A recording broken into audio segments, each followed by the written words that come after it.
right, you guys ready to watch the game?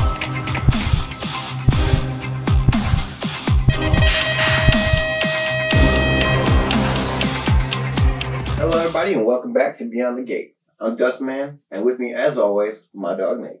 What's up, everybody? Nate here, and on this week's episode, we're doing a little special. We've got it being our one year anniversary, and we have Yavant on. He's a guy we've known for a really long time, and we've seen him grow up like throughout all these years. Yeah, I mean, he's went from this tall to a beanstalk, but not a whole lot has changed. Right. But we're gonna get to know him, so. Yep. So you want to tell everyone your name, your sponsor, what class you're riding in? So I'm Yavant Hausler, you already know. I'm a 1720 cruiser and expert. And my new sponsors for this year is Trip 9 Elite, but for the past 6 years I've been riding for Fly Zone, and in 2018 I got picked up with Stats to be a co-sponsor with me. So I've been riding with them from 2018 to 2021, which is pretty nice. That's awesome. Yeah. That's awesome. Yeah, we'll get into that. But first, we got to get into the beginning, when did you first start racing? It was, so technically it was like the end of summer in 2014, but I didn't start racing until the beginning of 2015 when I started going to like steel wheels and all of that. Mm-hmm. Right. And what got you to the track that first time? I had a family member that passed away that did BMX, and they had I want to say it was the Race for Life out there. Mm-hmm. So I went, tried it out, got the free 1-day membership or something like that, and I loved it. Yeah, I really loved it. So I was like, you know what, I gotta get into this. The bug bites hard. Yeah, and that's a different story I've never heard. I mean that's kind of sad, but then again, you came and you took the legacy then, I guess. That's awesome. It's great that you found like the passion through them too. Right. That's It's awesome. crazy. I didn't even know it was this close to my house too. Yeah. All these years I never knew, and I knew she did it, but I didn't know where. Yeah. And when you went out to the track that first time, what was the bike you rode? It was a Intense. It was like a green Intense. I like those intenses. Yeah. So It was you rode a pretty pretty nice. good. I Yeah. loved it. All right. So you rode a pretty good bike the first time. It Then. was so tiny on me though. It was so little. Yeah. I was so hunchback. It was I mean, you're still a hunchback. not as bad. Trust me. Yeah. It was so small. I mean, he's man. Like, you ever seen him ride? Like, he's getting better though, but. Just a little bit. Yeah, Oh, yeah. He's definitely Steps he's in the taller right than direction. like he grew a lot faster than his bikes got, bigger for sure. Mhm. Yeah, the 22 because you're riding one of those now, right? Mhm. So what's the difference between the normal 20-inch and the 22? How does it feel? So I haven't got that one yet, Okay. but I rode a Teammates that's the 22. I honestly love it way better. Yeah. My track speed actually feels way smoother on it too. It's like, it's got like the height of a cruiser almost, but then I can still ride it like it's a 20, which is of course how it's supposed to be. But it just like, I felt more comfortable on that than I do on a normal cruiser, because I like riding my cruiser better, but I feel like faster on my 20. But on this bike, I can do both, and it actually felt really good. Right. So I can't right. wait to get my own like actually built up for the season this year. You ever thought about getting an OS 20? Mm-hmm. Yeah. Is that what it is? Yeah, so it's 20. Yeah. Okay. So you rode an OS 20 on the track then? Yeah, I did it in Louisville last year. Okay. And so I know there's it's getting big, and I know a lot of people want to know about that. That's why I'm asking. So what is your opinion between the 20-inch and the OS 20? I personally like the OS 20 better. Yeah. Because it fits me better. That's why I like riding my cruiser over the 20-inch, but I would rather ride my 20. It's just, I don't feel as comfortable on it. Right. So with this being a mix of both, I feel like it fits me perfectly. Mm-hmm. So you really can feel that geometry change from that Intense you started out on, like as it changed to now you're riding the OS 20. Oh yeah. Yeah. It's a difference. But it's a good difference though. And it makes It's that so transition from cruiser to 20 so way much easier. Right. It was way easier when I did it, because I got on their cruiser after that. I was like, it feels almost like the same bike. It's just a little bit taller. That was it. Right. I loved it. There you guys I go. really loved it. There you guys go. So, with the beginning of your career, who was your first sponsor? Fly Zone Racing. Yes. Really? Mhm. So you were with them for a long time. I was with them all the way until this year, basically. That's So I crazy. stayed with them for like a solid 6 years. Yeah. And this is my 7th season. Wow. Paul Becker did me really good for the past 6 years. And I appreciate him a lot for that. He's a real good guy. Oh, yeah. He's really nice. So who was one of your biggest competition, like when you were riding, like, you know, first starting riding? I was stuck with Noah Barton and Gavin Freewalt every weekend. It was, and I was novice because they were my age, and that's all I really had. So for the first, like, I want to say 3-4 months, I got no wins. Well, yeah, no wins at all. They did for not sure. like go easy on me or anything. I was like, wow, Yeah. okay, whatever. Right. So And now you're the Wolves right away. and now they know why it's fast. Like we always Yeah. say, it's who you ride with, man. It's who you ride with 100%. that makes you fast, man. You grew up learning to race with those kids, and it makes you want to get there, and then you're definitely there now. Oh yeah. So how did it feel racing them? Like it was just like, It was crazy because I knew I didn't have a chance to second the gate drop. But like in my head, I would like set a goal to be like, okay, I want to be this close by this spot, or right. I want to be closer by here. I watch them, of course, because I'm behind, so I see where they're pedaling. So I'm like, okay, let me try to sneak in something right here too. So it was like basically me trying to follow what they're doing, so I can try to get to where they're at. And that made you faster, obviously, right? I could tell every week I came, I was getting a little bit closer. My gates were getting stronger. My 30 foots were better. Right I was on. like, okay, I'm starting to like this more. So how long did it take you to go from novice to inner and then air to X?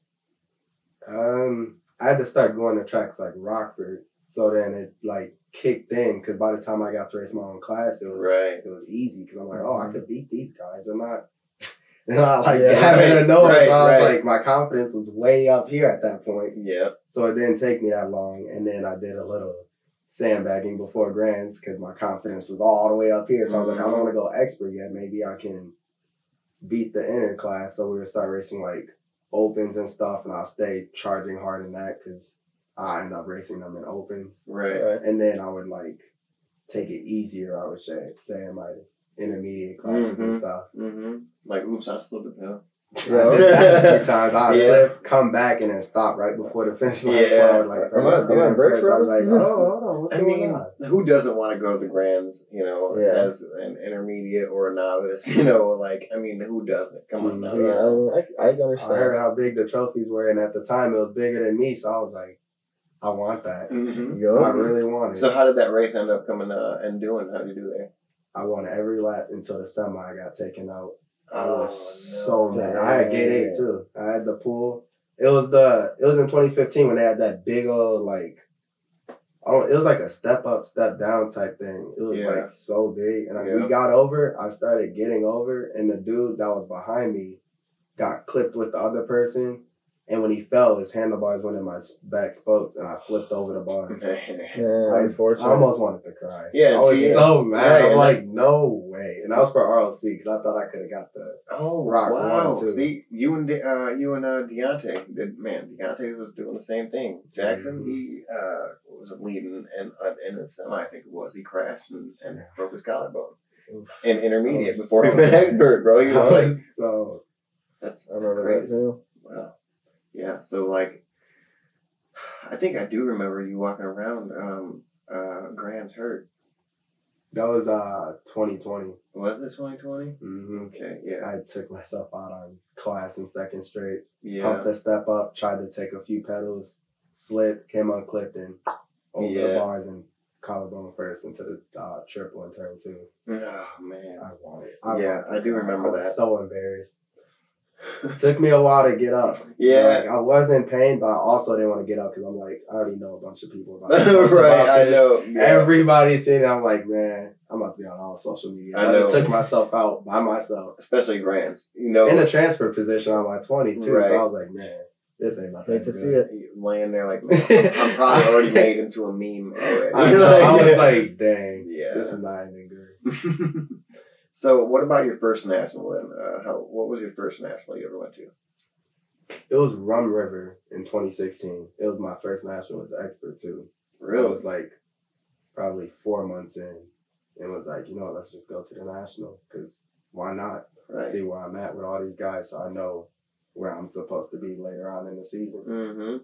It was a fun national. It was different because I didn't know you can have, because I was used to steel wheels. So then when I went there, I was like, this is an indoor track? What is this? Like, Right. it's so big. Yeah. I thought the biggest one would be Grants. Yeah, I've never been there yet. I do know that it was an outdoor track before.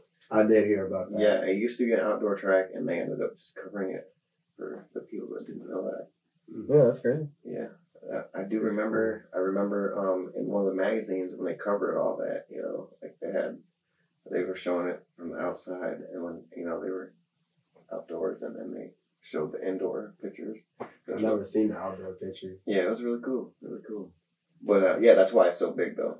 For sure. That probably makes more sense. Mhm. I'm like, man, this is not. Why can't I have this as my home track? I know. Right. They made the building to fit the track, not the track to fit inside the building. Exactly. Steve Willis should do that. Mm-hmm. That would be real. That would be real good. For us. Or bank the corners a little bit more. Yeah, I'm just saying. I'm not. Maybe saying take that. away a straight. I would say 'Cause we do not need 5 straights. I'm for okay with indoor. the straight. Yeah, I'm okay with 5 straight. I I just Like, want I don't mind it. would Just prefer I a feel little like it would like more. build the turns more a little bit. Yeah, if we took away, because then we have more dirt. Mm-hmm. Yeah, I just need to bank the corners, and I think that would be a little better. Like the third corner. Third corner is pretty decent. That one's, I like that one. Second Second turn is scary for me. I feel like that's Yeah. the scariest turn for me. Yeah. I always go into that, and that's the only turn I'll ride like this in. Right. No matter how I go in, my finger's always on the brake going into that turn. I get so scared. I'm like, oh, God. Because it's got that big, deep spot in the back, too, which I don't like at all, because I went over it before. Yep. I just went flying back into it, and ever since then, I'm like, no. I know my wife she went and rode the other day, and she was saying like there's holes all over, and I'm like, yeah, I was like, it's It's all right. this is BMX. It happens. Yep. Get used to it. So, how old were you when you really started, say, training for BMX? I was 15. 15. When I actually started training. Inner. I was X. expert at that time. All right. How long? When did you turn X? I was 13. It was like the week before I turned 14 at Steel Wheels. Okay. So it was like the very end of the season. So that's where you turned was at Steel Wheels, and that's your home track, obviously, right? Mm-hmm. Okay, that's pretty cool. Right. So, did you like start off like I know you started before the clip rule, right? Yeah. So, when did you start riding clips then? Honestly, I actually started right after I turned the intermediate Mm-hmm. because Paul Becker, he had the clips ready for me. Yeah. So like I was practicing a little, but I wasn't like actually racing them at the time. Mm-hmm. And then when I turned inner, I actually put them on the bike and we started going out. And I remember we were at Elgin, Right. and he put them on. He's like, okay, you can go out and ride, but just don't clip in the gate. And I'm like, it can't be that hard. Like if I can do it on flat ground, I can do it in the gate. So I get in the gate. I think I was next to OD, and I tried to clip in, and I clipped in fine. But this was before we got the barrel gate, so it was like that. A little slippery. Yes. Yeah. So then I went to lean back, and my tires started doing this, and I went to put my foot down. Forgot I was clipped in. Oof. And just tipped over onto her. I'm like, oh God. I was so sorry. Like I was feeling bad. I was like, no way I just did this in front of everybody. My grandpa Paul's like down in the infield watching me, just laughing at me. I'm like, man, this is embarrassing. Man, at Rockford, I've fallen off of gate 1 on the side, like all the way off, and gate 8 too, when they had, because like they used to be just like, bro, like They didn't have the little. No, I fell off of that down there too in gate 8. Yeah, Like, I remember being in a gate with Brandon Higgins when he fell off the side down there. Yeah. So I was like, oh man, where'd you go, buddy? Yeah, What are you doing me over too. there? Like, I've done that. At like Rockford and Elkhorn, I did it. I flipped the gate at Elkhorn. Yep. I was in gate 8. Some kid just randomly started doing the beeping stuff. And that was before I started watching the lights. So I heard it thinking it was the actual gate. And I went and flipped. And that's when it was that kind of like how Elgin's was. It was like some wooden gate type thing. And also on the clips, I used to be horrible with my friends, man. I would let them, like, they want to try them. Mm-hmm. And I'd be like, all right. I wouldn't tell them how to get out. And they'd come up and they'd, hit the brakes and they'd just fall over every time. It was hilarious. What do I do? It was pretty funny. I mean, it was, but, every time they would fall over, they'd come on clip and they'd be like, how did I come on clip? It was pretty funny. But, so how did riding clips change your riding then? I feel like it, helped it a little bit more because I actually was able to get that pull up that I kept messing up on with flats. Because like I would watch Gavin's feet all the time. I was always told, watch Gavin, watch what Gavin does on this. So like I'll watch him and I noticed he actually had more up and push. And when I was on flats, I couldn't do that because I tried, but I didn't know I was supposed to like bend my toe to try to get it on the flats. So when I tried it, I kept like coming up. So I had like some bouncy type pedals. So then when I got on clips, it actually came better. We had to change my gear too. That's when we learned about like gear changing. Because before I used to run something that was too hard for me. So I couldn't get that spin. But then I want to say it was Mr. Freewalk that told us to change. So I went to like the typical 44-16, and then that's when I learned how to get my spin up. And when you turned X, what kind of bike were you on? By then, I had I want to say I was riding my Star. It was a Chromoly Star. Nice. That was a good It one. was so nice. It was the raw one. That was a good team. I remember that team. Definitely was. That was a really nice good group of people. Brian Dickerson. Yep. You know, he had quite a few cool things. And then from then you transferred to the Stats bike, I'm guessing? No. Before Stats, I had a DK Professional. Yeah. And I now, got that right after. That was nice. Right. So now, like, from the OS 20, because I don't know much about the OS 20, like, how do they compare, like, and, like, how they ride? I feel like, I want to say it's like, it's more of a 20 than Cruiser. Like, the Cruiser I get from, like, the smoothness because the bigger wheels still. And then, like, the way I see it as a 20 is it's still lower to the ground. And my gates are still like the same on there. So like I could do a gate like how I would on my regular 20 because I went from his OS 20 back to mine. And that from the sprints felt the same. The only thing that was different was like the actual riding part, which was actually really good though. Like it was a good difference. That'd be pretty interesting too. Like that'd be pretty sick. That'd be cool to ride one of those. 20 is a lot harder to ride than a Cruiser. You know what I mean? So obviously, OS 20 is going to be easier. They balanced it out a lot. You know, they introduced me to it because they're like, "Would you like look into riding an OS 20?" I was like, "I don't know. That seems kind of weird. I'm used to riding just a 20 or a 24." So I was like, "I don't know how I would feel about that." Right, and riding, a 20-inch, you have to work more. Yes, a lot more. I've noticed that. Right, and working more, right off the bat, like say you're riding a OS 20 and I'm riding a 20-inch, and I don't have to work, or I have to work, double the amount as you do down the first straightaway. So we come down the second straight and I'm already tired. Well, not necessarily second straight, but I'm getting tired before you are. Oh, you know. So yeah, I mean, so it does kind of make sense. Definitely. That's what's up. So when was the first time you ever rode OS 20? I technically rode it. It was at Rockford State Final. I took Marshall Gerke's S-Square OS 20. But I did it in open. But I didn't ride it. I just took it in the main. Cause I was like, why not? It's literally just open. I don't care. Makes sense. So it felt good then. But then I actually rode one in Louisville. Yeah. Sweet. And that's when I actually really liked it. Because that one actually fit me too. Yeah. A lot better. I think it was a 23 top tube. Okay. So it was nice. It was long. That's big. Yeah. That's big. So I was like, yeah, I need that. That's what I need for myself. Yeah. Okay. Do you run normal size cranks then? Do you run 180s or?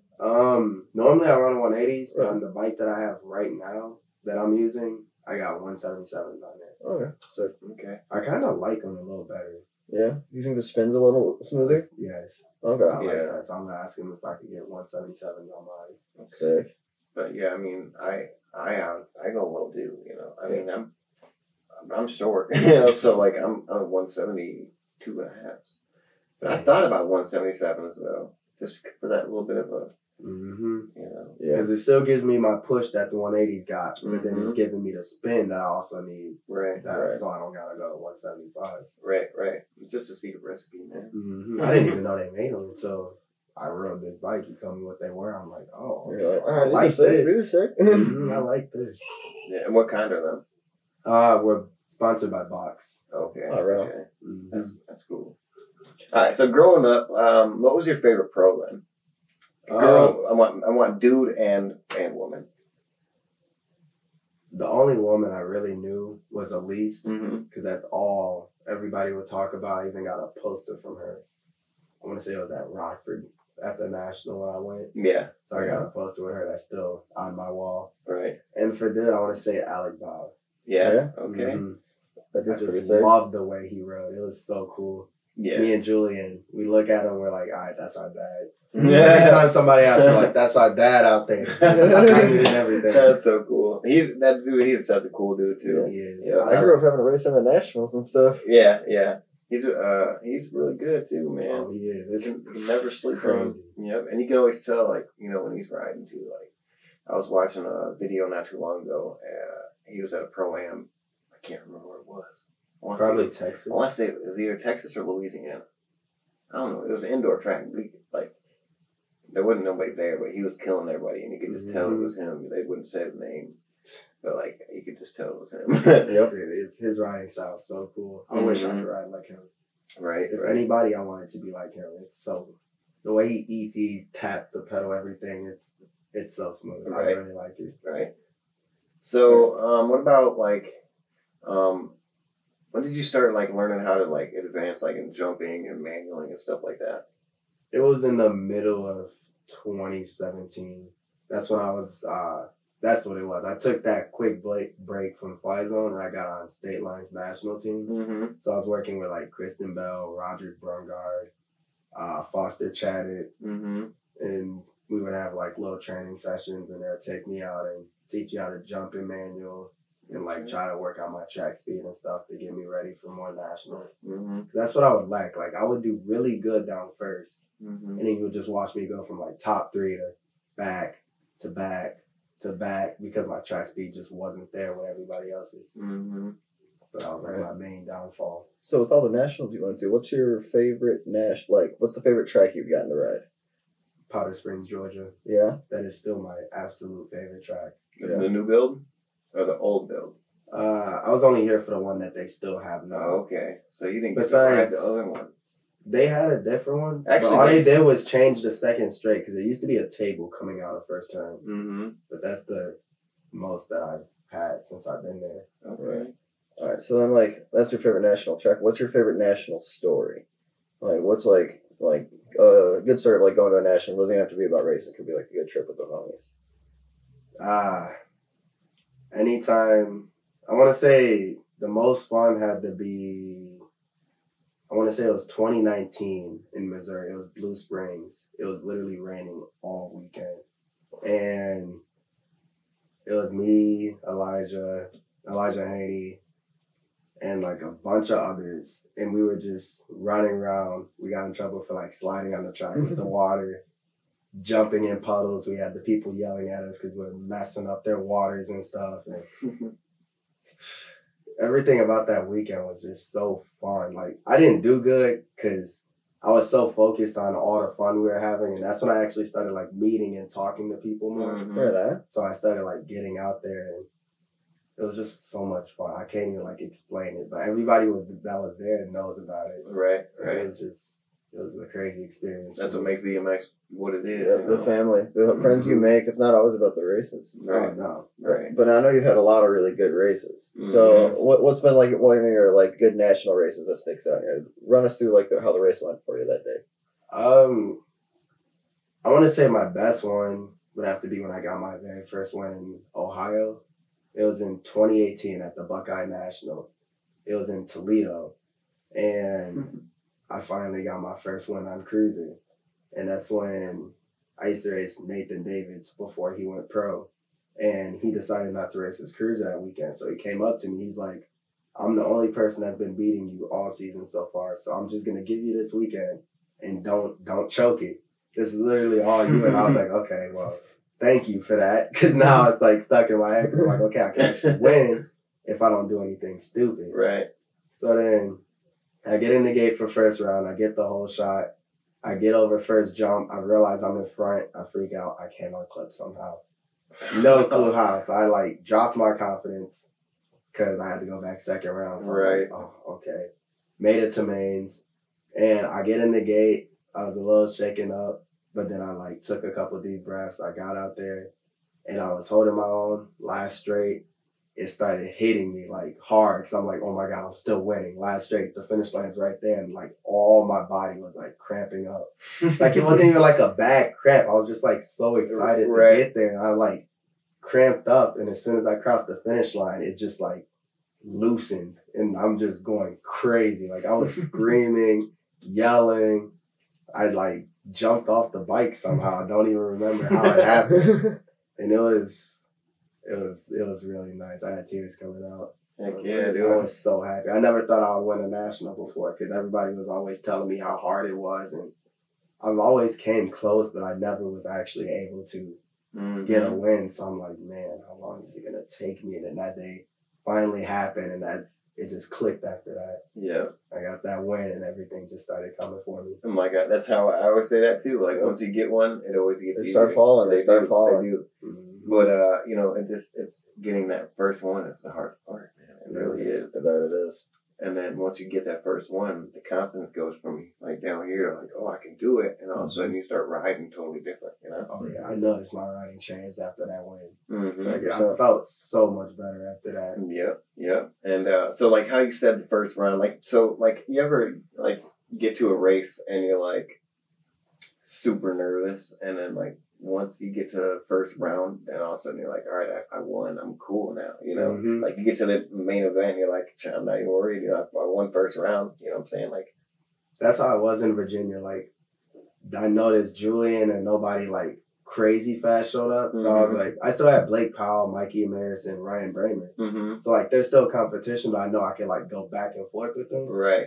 So I was like, okay, this could actually be my weekend. Mm-hmm. And my go-to word when I get in the gate now is, it sounds stupid, but it's bugs. Mm-hmm. So like I get in the gate and the first thing I think of is bugs. So Julian knows what the backstory is about bugs. So it's like, it's literally just the go-to. I get in the gate, it like makes me laugh. So I forget all the stress, and I'm like, okay, I'm good now. And then I can like focus and be like that for the rest of the week. That's like your secret then, huh? Mm-hmm. Okay. Just think about bugs. Ask Nick Hurst what he does. Oh, I love to see it. I love to see it. Man, that guy, yeah. Anyway, yeah. I think anybody that knows Nick knows what he's doing. Well, except for Nick, he don't know what the hell he's doing. But that's funny. But yeah, that's one of the things that like, you know, I'll go to a race and like I'm so nervous, you know what I'm saying? But then I get through the first round and I like, even if I get like, you know, top like 2, I'm like, dude, all right, we're good now. Right. You know, and I shouldn't even have been nervous the whole time because, you know, like it's just that first round confidence that you exactly need. Like we were just talking about the confidence being way up here. You ride totally different. So you get to the track, you know, and you're like, man, I'm not gonna do that great. How man, these guys are fast, and then like you finally do good, and then like you go out the main, you kill it. You know, like, I can do this. I can do this 100%. Right. So that definitely affects a lot, I think.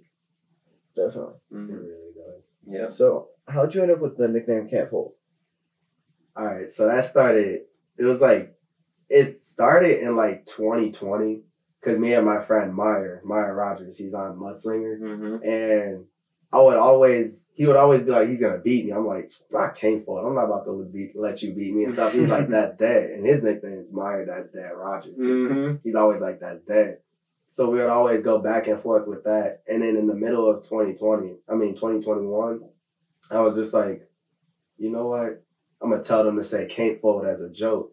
And then I forgot. No, it was in the beginning of 2021 because I did it in Florida because everybody told me to do it. I was like, all right. And then I think his name was Jim Riley. Yep, Jim Riley. Yep. And he was like, oh, there's my man Can't Fold out there. Can't Fold showing you a whole lot of Can't Fold. And I was like, I like this. So then I just like, I kept with it after that. I was like, okay, I can deal with this. Good old Jim. Yep. And then some nationals out fold. So now it went from can't fold to folding chair. And he goes back and forth. If I'm out front, it's can't fold. But if I'm doing like, if I'm like in the back or if I crash or something, he's like, man, the folding chair. I'm like, no. It's a lot of jokes. I don't even care. So I technically got 2 nicknames in one, depending on how I'm doing. Right. That's funny. It's adjustable. And what also is funny about him naming both of them people, didn't Meyer take you over the corner and run you into Yep, Jim he Riley? did. It was in 2020 in Nebraska. Because we got in, it was before the main. I had inside on him. He had outside. Mm-hmm. He's like, I'm finna do you dirty from how you did me yesterday, pulling in from 7 when I had 1. Mm-hmm. I'm like, I can't fall. You ain't finna do nothing. He's like, watch that second turn then. I'm like, alright, go ahead. Mm-hmm. This man, he actually fell through with it. I went a little too wide because my confidence, I already won the first 2 days. I won Friday and Saturday. So I'm like, I mean, it's Sunday. This finna be a breeze. Mm-hmm. So I was like, all right, I got this. I took the second turn a little too wide. He, at the bottom of the turn, all I see is this. He coming. Oh, boom. Over the turn. I'm like, dang. I didn't even bother hitting the brakes. And then I look over. He's flying into the little banners. And then Myers coming across the finish line laughing. I'm just like, he ran right man. in. He didn't even turn. He ran right into Jim Riley. Like, boom! I wasn't even mad though, because I was like, dang, he tried to tell me, and I'm just doing me at that point. No, that was awesome racing, man. It was fun to watch, you know. Mm-hmm. That's what makes people want to, like, watch your races, you know, when you got exciting stuff going on like that. And the coolest thing is that they're not even mad at each other, you know. They're just like, let's line up. The track. Right, let's line up and do it again, you know. 100%. Like Jim said. Yeah, so, like, that's, you know, that's what really... You know, that's what it's about. Yeah, for sure. For sure. All right, so now we're talking about crashes. How about one of your biggest crashes? How about one of those? My biggest crash, I would have to say, I think it had to be with George at Rockford. We were doing a money open, and we went in the first turn, and I got the whole shot down the first straight, and I never felt like I was going that quick before, so I didn't want to white line the turn, so I went a little bit more wide to try to carve it. And next thing you know, I see him at the bottom of the turn, and I'm like, oh, this ain't about to end good. So I tried to carve it even harder and take a pedal. But then when I did, we ended up hitting. And he like bounced off. I got stuck under his bike. I flipped over the bars, hit my elbow. I had my collarbone hit the top of the first turn, and I just like rolled. And it hurt. That one hurt pretty bad. Yeah, I remember having that one on video. I think it was on my other phone that I fell in the canal with. I witnessed it. Yeah. I fell in the canal. Yeah, so I had that video and it was definitely a tough one. Yeah, that's wild. It had me, and I had a national the week after. I could like barely bend my fingers because like the way I crashed, I was still gripping onto the bars into that asphalt turn, and when I went flying over, it just I was like, God, so I had to like try to bend my hands and stuff and get my elbow back moving from when I smacked it into the turn before the nationals, so I could still race. Yeah, see, there was one year I don't think I went to any national that I was 100%. I crashed at every national I went to. Me in 2020. It was the damn gloves. Actually, me in 2020. I think I made it through one national that year, and that was only Rockford. That I didn't. No, Rockford didn't have it in 2020. Nope. Got canceled. I forgot about that. See, then I didn't make it through any national without crashing in 2020. Yep. Even Grants that year. That was when I crashed in 20-inch. I didn't make it not one day without crashing. I was like, rough. Oh, it was not a good season crashing wise, but I did finish good that season. Right. So what was like? So have you ever broken a bone crashing? Yes, I broke my collarbone in 2015. I was intermediate. I got a plate and 6 screws just chilling in there. Oof. It was at Elgin before they got the limestone. It was all dirt, and the third straight was literally triangles. I wasn't even going that fast. I was just like rolling through because we just got there. I wasn't even there for like 5 minutes, and I hit. It was like the middle of the third straight. I don't know what I did, but my back wheel ended up coming up. Flew over the bars, and they had this little like camel thing, and I went collarbone first, dead into it. Oh man! I didn't even know I broke it. I don't want to say I passed out, but I got like real dizzy for a quick second. Pain and stuff, So I went like 2 days 2 or 3 days without going to the hospital. I just had my arm sitting there, and I couldn't move it. And my grandma was like, "You sure you don't want to go?" No, because I don't like doctors. I don't like hospitals. I don't like any of that. I'd rather self-heal everything. Mm-hmm. And after a while, she's like, "Okay, no, we're getting it checked out." I'm like, "Oh, okay." You gotta heal it up the right way sometimes. Mm-hmm. Yeah, sometimes. Sometimes. Yeah, I didn't even heal my thumb right. You could still see the differences. Mm-hmm. Did this in Springfield at a state race. It was in 2015 also. Yeah. That wasn't the year for you, man. No. But I definitely didn't go to the doctor for this because I could still bend it. It just don't look right. But I'm just like, It does the job still. Mm-hmm. Still good. Yeah. Bars, everything's perfect. I usually sleep it off and then I wake up and then go to the hospital. Yeah, like my kneecap when I broke that in half. I went home and Mom was like, "You gotta go to the hospital." I'm like, "No, I'm good." I went to sleep and I woke up and it was huge. And she's like, "Yeah, you're going." Yeah, I'm like, no choice. yeah. So how many bones have you actually broken racing then? Or riding your bike? Just that one? Yeah, just that. Okay. I also had a fractured ankle, but I did that at school messing around on my birthday. Yeah. Yeah. Mm-hmm. So with how long were you out with your collarbone then? 2 months. 2 months. Mm-hmm. It was the most painful 2 months ever. Yeah. Because literally in the middle of it being broken is when I got that star. Mm-hmm. So I got that literally complete bike sitting in my room. Because they were going to give it to me a little later. They had the bike. We just needed the parts. And they didn't tell me about it. So then they told me literally after I broke my collarbone and all the parts came at that point. So I'm just sitting there watching this nice bike. And I'm like, I can't even ride it. I'm so mad. I can't even ride it. Like there's times I wanted to sneak. And we had a state race at Elgin. So it was the first time I got to ride it, but I technically couldn't because it was still like, I didn't get healed right at the time still. So I had to roll. And my grandma was scared for me. Yeah. Because she thought I was going to try to race with me being on a new bike and me saying, "Oh, well, maybe my arm will be good." So she literally sat by the 30-foot line, making sure I was going to come off and walk to the finish line so I could still get some type of points. That's funny. Sure. I remember that rhythm that you were talking about that you crashed on. Dude, that was like my favorite rhythm. God, no. It was so fast. I hated it so so bad. I stopped going literally after I broke it, I stopped going to the track. I was literally 5 minutes away from it. It was so technical and fast, bro. Like, no. Man. And then, they had a national there when it was like that. And they had the whole track was seal coated. Imagine that. And that's before it was cement like corners, but they no. But it was like no. No, it was smooth, boy. It was national ready, and like, oh my, it was the fastest I've ever rode that track. Dang. It was so good. But that's where I ended up getting like third or fourth. I don't know, it's on like Transit 5, I think. Something like that. But yeah, you missed your own home track national because you started a little late.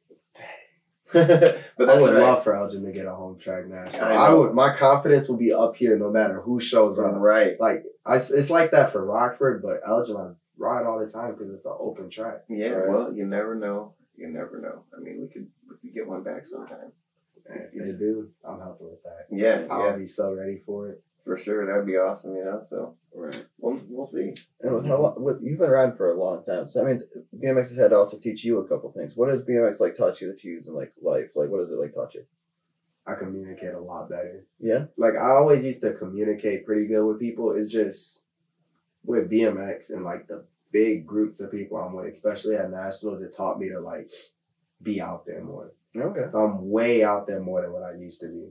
Which is actually pretty nice. I like that because now it changed my personality and all that, and it's a lot more fun. Right. So, with your bike and all that, how many bikes have you had throughout a lot? Yeah. I kept growing, so I had to keep getting bigger ones. Mm-hmm. Every time I went through. So when I first started, I had the Intense. Then I went to a Red Line. From the Red Line, I went to the Star. Then I got this green DK that was complete. Then I went from that to the Professional. Mm-hmm. And then I got the GT Cruiser, which was my very first cruiser. Wow, I had that frame. Then I went to a triple XL Speedco when I got on State Line. Mm-hmm. And then after State Line is when I went towards Stats. And then I've been my stats since 2018. Okay. Yeah. So what one was your favorite bike then?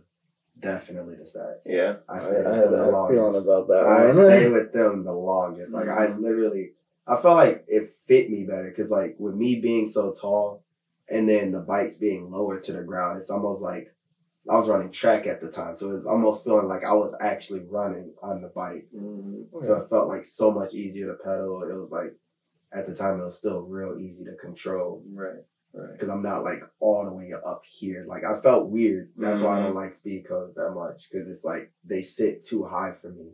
Right. It's like it's just a preference type thing. It's not like something I really like that much. Right. Right. But with the stats, especially the cruiser, because the stats bottom bracket on the cruiser is still low. So almost felt like a 20-inch in a way.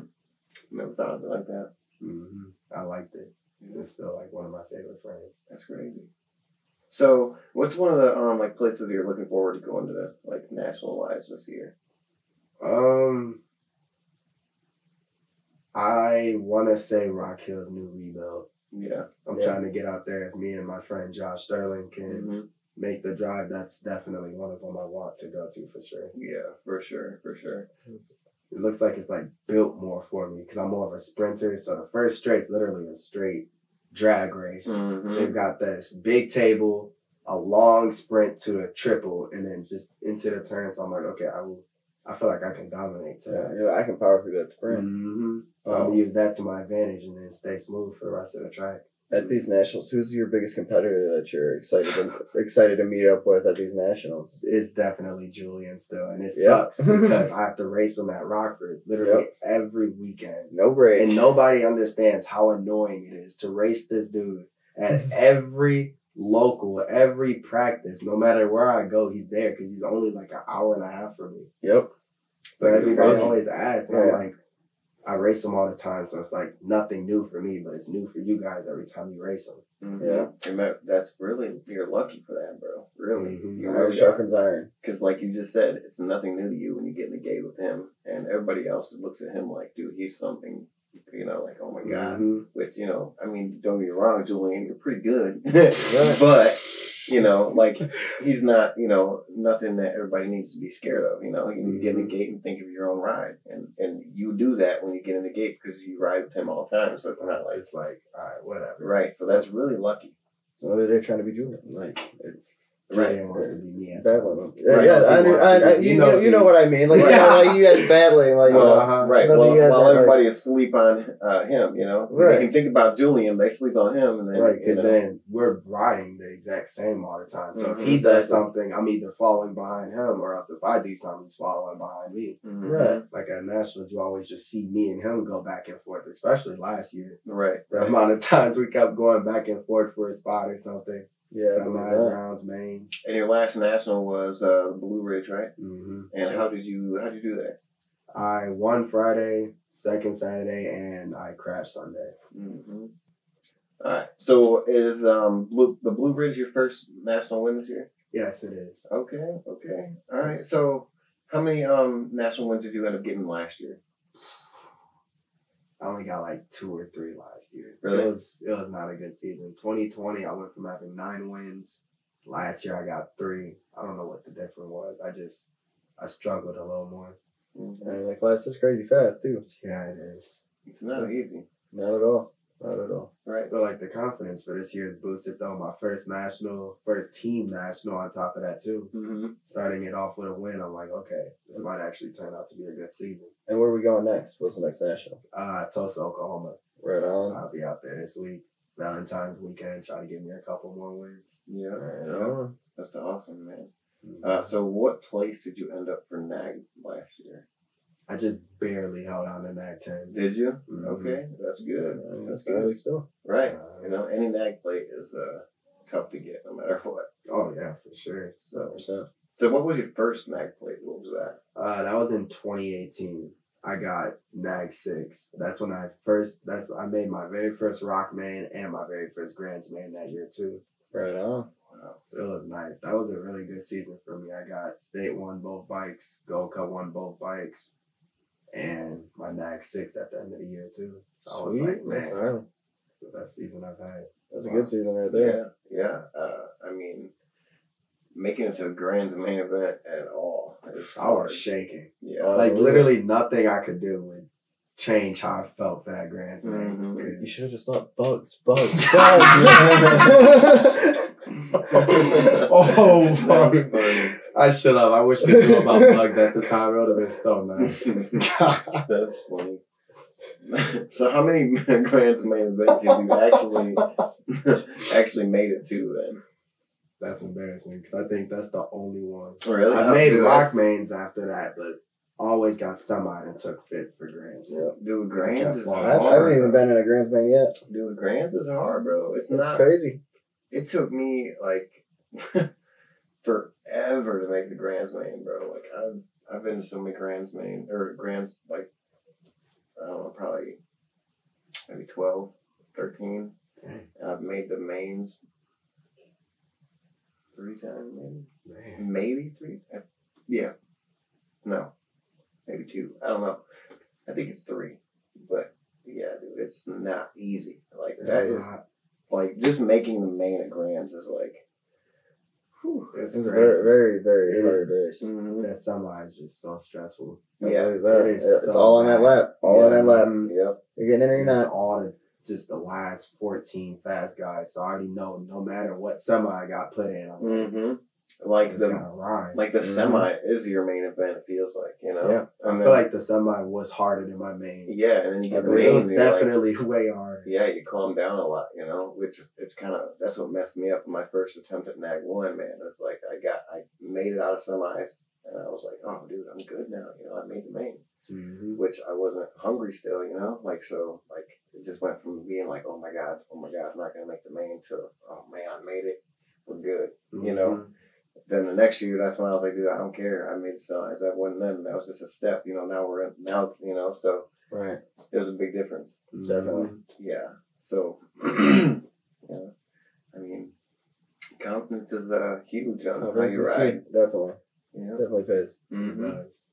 So, like, when you were growing up, then, like, what was your favorite track to go to? Like, you know, as like, Well, I know you Illinois said- area. Yeah, I know you said you went to Elgin and you went to Steel Wheels. What one did you prefer? At the time, I actually liked Waukegan. a Waukegan? lot. Okay, Mhm. and why? Yeah. It was long. It was No. a nice long track, so it like built my endurance, and it actually made me try to the very end. Because like Rockford and Elgin, like I would be tired, but I wouldn't have to push myself as hard as I did when I Mhm. went to Waukegan. Because I would also not only that the track was hard, it had like this very hard headwind. Right. No matter whenever I went, it was always a headwind. Yeah. on whatever straight. Yeah, I definitely. That was the first time I ever went to Waukegan was last year. Man. Yeah, Wow. I drove past it, but going to the trails, but I never go to the actual track until last year, and it was definitely It's fun. I like it. definitely windy, Yes, very windy, but it is a very good track to go check that out, Waukegan. you should. It's a nice training track. Yep, yep, Oh, You yeah. want to build your endurance, that's the track to go to. for sure, 100%. for sure. So that's pretty cool, and Waukegan, one of your favorite tracks growing up. What else? What else you got for me? Man, I'm sure more questions for you. Elkhorn, man. Yeah. Oh, you remember riding Elkhorn? What were your thoughts upon Elkhorn? What's your craziest story in Elkhorn? I know everybody's got a crazy Elkhorn Me story. and Julian. Yeah. It's always me and Julian. We raced in Cruiser.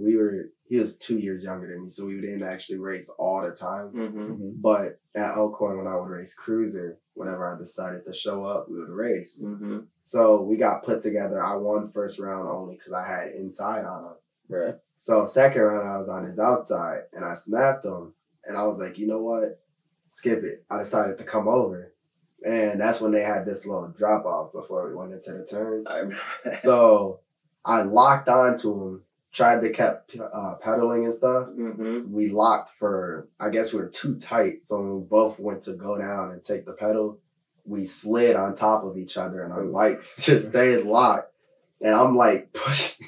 I like pushed so I could get my bike and take off. But then I'm struggling to clip in down second straight, and he white lines the second turn and blasts me when I got 1 foot on the bike. And I was just like, all right, you can have it. You can just have it at this point. I didn't even care anymore. I'm like, you know what, go ahead.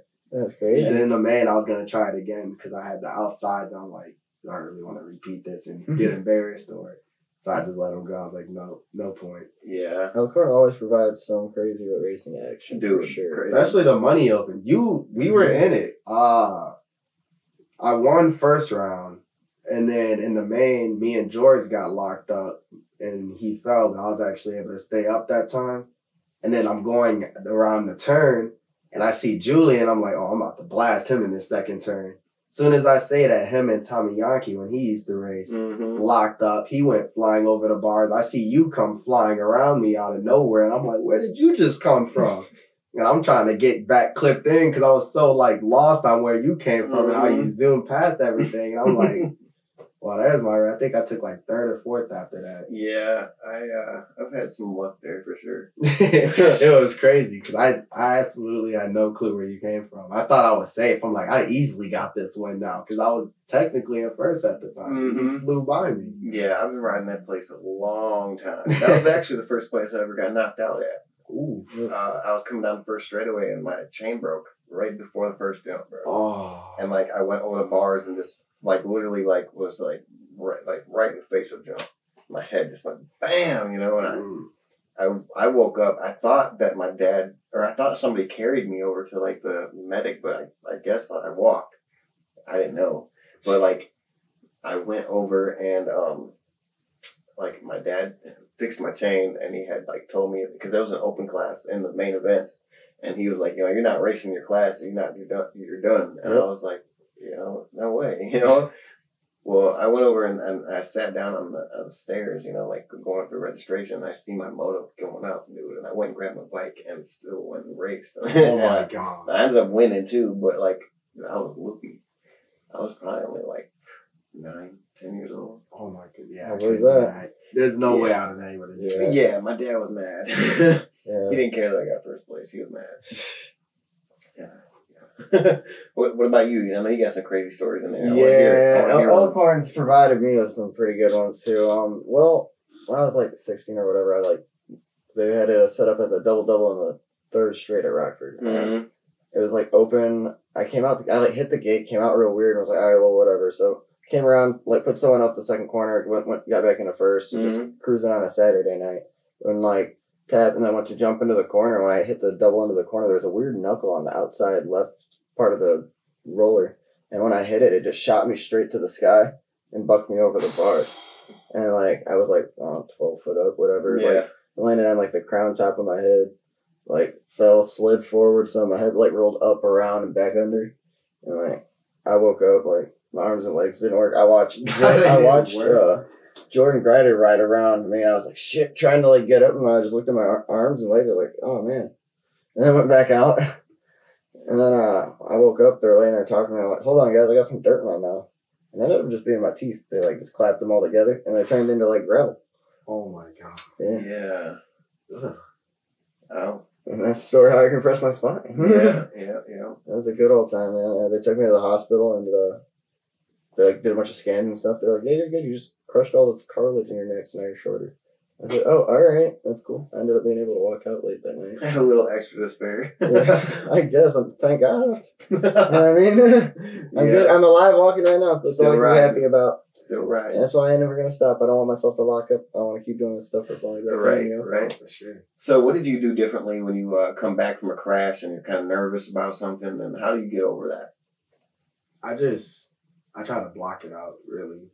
Yeah. I just try not to let it overrule how I actually ride, because I'm it doesn't happen all the time. It's just one of those things that just wasn't in my luck. So I'm just all right, whatever. Maybe I can do this to fix it next time. So you just don't just don't think about crashing. Then I just think of other situations. Right. I try to put myself in a different situation in my head to where that same thing just won't happen. Right. And then if I can get through it that one lap, it's gone after that. Right, because they'll say visualize your race before you get into it, right? I do that. So that's kind of you don't want to visualize yourself going out there and crashing, because otherwise it's kind of like looking at the tree and avoiding it. You can't because you're looking at it, Mm-hmm. Kind of like the same thing. You're thinking about crashing, you're going to go out there and crash. Yeah.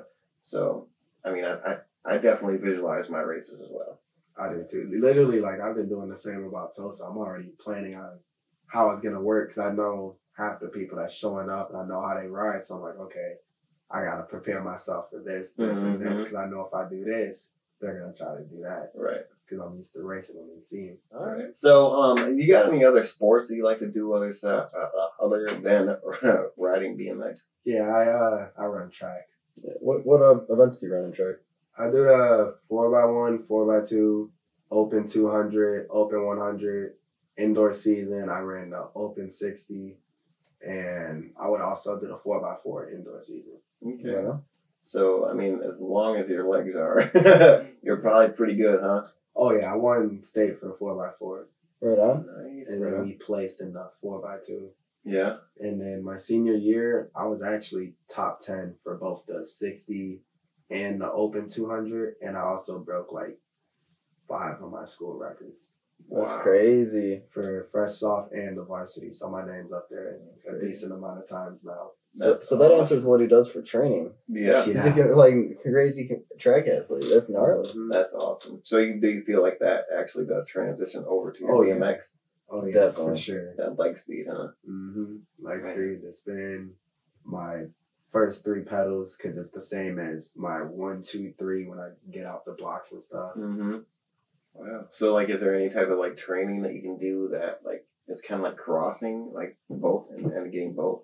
Like, you can make yourself run faster and it transitions over to make you be able to ride faster? I want to say strides. If it comes at an actual running part, it's strides. Yeah. We did that as a warm-up every day. It was like our warm-up thing. We had to do strides back, forward. But it's not even like a fast pace. It's more of a consistency type of thing. Mm-hmm. So it's like almost like how you do sprints and you're trying to stay at that one speed and keep it going like consistently at like a decently fast pace. It's the same thing with that. Right. Kind of like putting something into your brain and it's like almost like downloading something onto a computer. Oh, yeah. And it keeps it the same thing over and over. Because if we can get that down at that speed, when we actually try to force it more, it'll come easier for us. Right. And we'll probably be able to hold it longer. They're not lying. Like, I swear, like, this dude told me to start running. Like, I still don't. But I maybe a couple times I run to the bathroom here and there. But, like, but no, like, he told me to start running and, like, it did help a little bit, but I didn't run as much as I probably should have. But it definitely helps open your strides up. Yeah, like, he can beat me down the first straightaway. You can beat me down. Well, a lot of people can. I'm trying to figure out why. Maybe it's because you guys can run fast. I don't know. But, yeah, I think that it does actually have something to do with it because, like, being able to, like, get your leg speed, while you're running and being able to transition it over to being able to pedal fast. Right. It's definitely, they're on something. Do you use any of, like, the training you took from track and use it for training toward BMX now? Or, like, what kind of training do you do for riding right now? So I have to be honest, I almost don't train. Yeah? The most I do is show up to Steel Wheels and talk a bunch of crap to everybody. I know you hear it. I talk a bunch of crap. I don't back it up sometimes. Right. But in my head, I back it up enough to where I'm like, all right. we talking. Let's rerun it. So that's like basically, I must actually get on the training program this year because it's my last year in 17-20. Yeah. So I'm trying to make the most of it before I go into 21-25 because that's when I'm going to whip out the 20-inch more. And I told everybody, first year in, I'm getting a nag plate. Yeah. Oh, yeah. And that's my goal. So I'm trying to get the confidence up in 17-20 because if it's here in this class, it will definitely be here in the next class. Definitely. Definitely. And that class is turning crazy, too. I just hopped out of that class. Yeah, you hopped out at the right time. Literally the right time. I'm seeing it. I'm like, oh, this is not going to be fun. man, that's getting nuts. I feel like it's going to be a tad bit easier than 17-20, so. I could say so. But, I mean, you could always go pro. You ever thought about that? So I've been hearing rumors about Cruiser Pro coming back, and they're trying to like do a little protest about that. And if they actually can bring Cruiser Pro back, I'm gonna learn how to start doing my jumping. I'm gonna go pro with that, like absolutely. Right. Like I would definitely go Cruiser Pro before I turn like 20-inch pro. Yeah. That'd be super sick. Yeah, that would be cool. I'll be everybody's favorite cruiser pro. You already know how that goes. Oh yeah. I know Barry Nobles was really good back in the Cruiser Pro. God, I can't remember. I think Randy Stumphauser. He was a killer. Danny Kellogg. Yeah, Danny, he was good. There was a lot of good Cruiser Pros back then, man. That was I really wasn't fun. here for that one. It was a really I fun- wish I was because it would sound cool. Yeah, it was a fun class to watch for sure. It's definitely interesting. Yeah, for sure. So, I don't know. You got anything else? You got anything else? I would basically like to thank all my friends, especially in my little group chat, because if it wasn't for them, I probably wouldn't be as quick or have the motive to do what I do. Because I get off the track, first thing I do is I check my phone and I look in the group chat because I know, even if I'm winning, I know they're talking crap about something. So like they're trying to fix it or they're like getting me to go better, even though sometimes I do be getting mad and I snap on them a lot, a whole lot. But I feel like they're the reasons why I'm still mainly in the sport because I go to all these nationals, I can see them, we hang out, have fun, and they make everything great. Yeah, they're family, man. Oh, Same yeah. thing with like when I was like younger, man, like I told my friend that I jumped the biggest jump that is down our trails. And he's like, no way. Yeah, right. And I didn't think he would show up at it. You know, I'm like, there ain't no way he's going to come down there. So I told him, like, dude, I jumped that. I was only 11 years old. And he's like, oh, bet. All right, I'm going to come down there later. I want to see you jump it. I'm like, all right, bet. I'll be down there. I didn't think he was going to show up. Well, he showed up. So I had to jump it. Like, you know, I just did like, it before? No, never did it before. Oh, just like God. you said, you know, just like you said, your friends are like, you know, they're on you, you know, so it's like, They keep you honest. that's the best training, I swear. Yeah, like when I you're feel like, that helped me more than actually wanting to train myself. right, because I would never even jump it until he was down there, and I'm like, dude, I got to, you know, I told him I did it. I'm not gonna be like, oh no, never mind, you know, like exactly. I had to, you know. So like that's definitely, you know, that's part of having good friends, and you know, Definitely. being able to push you, even if they ain't even on the bike. 100%. You I'm know, trying to do that for my friend Maya right now. I'm trying to get her to like manual at least because she's quick. I just need her to get her to try to manual a couple of things and steer wheels. And she's like, no.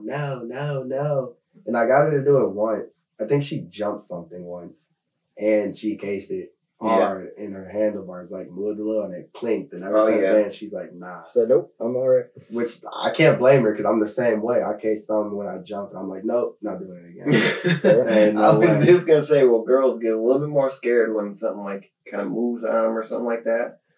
And then he said it I happens just to him hope it too. don't. I just hope it don't. He said it happens to him too. I mean, I don't know. I'm too stiff on the bike, It happens. which is probably most of my problem. It does I happen. practice crashing a lot. I do too. That's why when I crash, I don't get hurt as much. Right. So you see Because that I'm that's- already used to it, so I know how to like right. fall. So you should Right. be able to You're diving a little better. be able to jump whatever and not be scared now. You know, Mhm. and that's what basically it meant for me. When I could crash really good, is I could go send any jump because I know how to land it. Mhm. You You make know? something out of nothing. Right. I got really good at like bailing off the bike. Oh, I'm really good at the bailing part. Mhm. Even Unless if I'm just manualing or right before I'm about to crash, I can get off really quick and Right. still not hurt myself. Yeah, and being clipped in too. It's crazy. So do you have anyone else you'd like to thank? My grandparents for sure. Yeah. Grandma and grandpa for dealing with me at the nationals and definitely the car rides there because I'd be either hungry or Oh, stopping for the Popeyes? Yes. It's always, I gotta eat Popeyes like at least a day or two before I leave. So this week, expect me eating Popeyes before I go to Tulsa. And if I win or I podium and I felt like the podium was good enough, we're going straight to Popeyes. Proper. I've got to. It's literally something I have to do. I understand. They need a sponsor at this point. I want them to so bad. Like, if I got a Popeye sponsorship, I feel like that would be the thing I needed. I'm going to nag one after that. Yeah. Everyone go email Popeyes, say they need it. Please, You dude. need to sponsor your house. Please. That's funny. Yeah, I mean I think that's about it. I mean, you got anybody else? Is that it? Anyone else? My new Trip 9 family, Mhm. Tasha and Jared John, everything they're starting to do for me this season. And we're starting off really good. I'm loving it. You already picked him up a win? Picked him up a win in the new colors and stuff. Brand new, because we got the Trip 9 and the Trip 9 Elite. Mm-hmm. So that part's new, and I was able to get the win in that. So Right on. That's confidence awesome. boosted with everything. Good. It's always nice to put out a new jersey, man. It makes you feel. I love the colors. Yeah, I it makes really sense. love the colors. They're gnarly. They It's look sick. something that actually fits me. I didn't know how I was gonna feel riding the Stats colors for so long and Mm-hmm. switching over. Yeah. All right. So, like, I think we have a few people that we need to thank as well. The people that are watching, of course. Yeah, so I was like, thank you for showing up and Hey, letting us anytime. ask you all these questions. Having everyone out here meet you and learn your story. Mm-hmm. Yeah. It's nice to have, People that are willing to come out and hang out with us. Right. Hey, that's Really some pretty answer cool questions. dudes. Even if you see them at nationals, go say what's up. They're both really easy to talk to. Hey, we're not the stars on the show. The show, is made for you guys, man. So we're just the Appreciate people the kind asking words. questions. That's pretty much why we started the show. Meaning, because this is literally our first year, full this is our year. your anniversary with Yavants on here. Yeah, so it's Really happy. it's a really special episode for us. So we want to thank you guys for watching and staying with us, for every episode or whatever you guys do. I mean, I think it's pretty cool that you guys are. I really appreciate Sticking everyone with watching our show and giving us the time. Mm-hmm. Yeah. I'd really like to thank all the sponsors that help us make everything happen here. Yeah, all the people that have came on the show already. We've had quite a few cool people on. Oh yeah, we've had some gnarly people that have helped share their stories and helped get us. Like Michael Kaiser, awesome. That was Awesome, awesome. yeah, Mike yeah. Gold, that was really cool. It was awesome. Not to leave anybody out, they were all really great. Everyone's awesome. Mm-hmm. So, hopefully we have a whole nother, we will, but hopefully it's another great year. Oh yeah. We'll just get better and better as we go. So, Thank you guys, and we'll see y'all in the next one. Thank all of our sponsors real quick. I got to cut them off. I thought we had. I thought we did that one. No, already. we didn't. We got to get Mega Design Group and Mega Design Gate Group, 9. Gate 9, Yes, T-Bone, Gate 9. Ripped. Yep. Get everyone in here. Gate 9 hooked us up with the background here. They hooked us up with Canopy. Thank you guys for hooking us up. Thanks everybody. You guys were a big part of our 1 year. And all our other people, Mega Design Group, we said that. Yeah. All right. I think we're pretty good. All right. See y'all in the next one. All righty, guys. See you guys. Are you guys ready to watch the game?